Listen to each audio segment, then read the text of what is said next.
يا أيها الذين آمنوا استعينوا بالصبر والصلاة إن الله مع الصابرين۔ اے ایمان والو، صبر اور نماز سے مدد لیا کرو، بے شک اللہ صبر کرنے والوں کے ساتھ ہے۔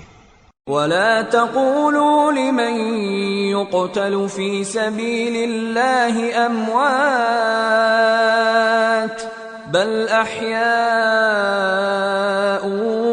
ولكن لا تشعرون۔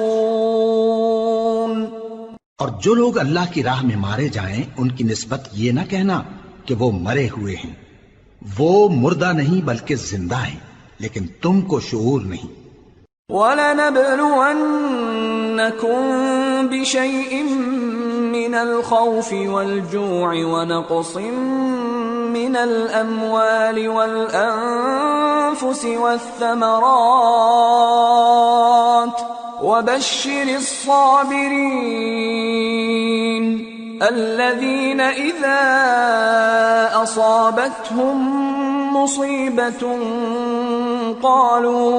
قالوا إنا لله وإنا إليه راجعون أولئك عليهم صلوات من ربهم ورحمة وأولئك هم المهتدون۔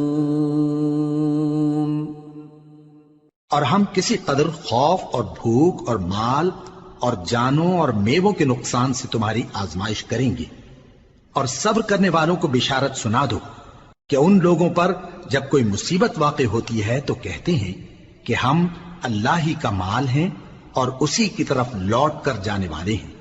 یہی لوگ ہیں جن پر ان کے پروردگار کی عنایتیں ہیں اور خصوصی رحمت بھی ہے، اور یہی سیدھے رستے پر ہیں۔ ان الصفا والمروة من شعائر الله فمن حج البيت او اعتمر فلا جناح عليه ان يطوف بهما ومن تطوع خيرا فإن الله شاكر عليم۔ بے شک کوہ صفا اور مروہ اللہ کی نشانیوں میں سے ہیں، تو جو شخص خانہ کعبہ کا حج یا عمرہ کرے اس پر کچھ گناہ نہیں کہ دونوں کے درمیان چکر لگائے، بلکہ یہ ایک نیک کام ہے، اور جو کوئی نیک کام کرے تو اللہ قدردان ہے، دانا ہے۔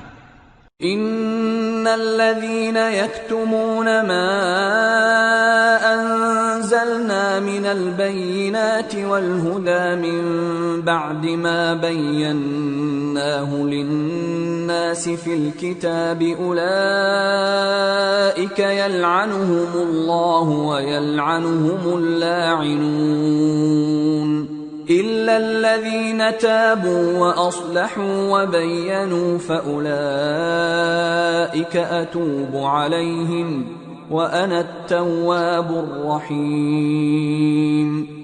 جو لوگ ہمارے حکموں اور ہدایتوں کو جو ہم نے نازل کی ہیں کسی غرض فاسد سے چھپاتے ہیں، باوجود کہ ہم نے ان کو لوگوں کے سمجھانے کے لیے اپنی کتاب میں کھول کھول کر بیان کر دیا ہے، ایسوں پر اللہ اور تمام لعنت کرنے والے لعنت کرتے ہیں۔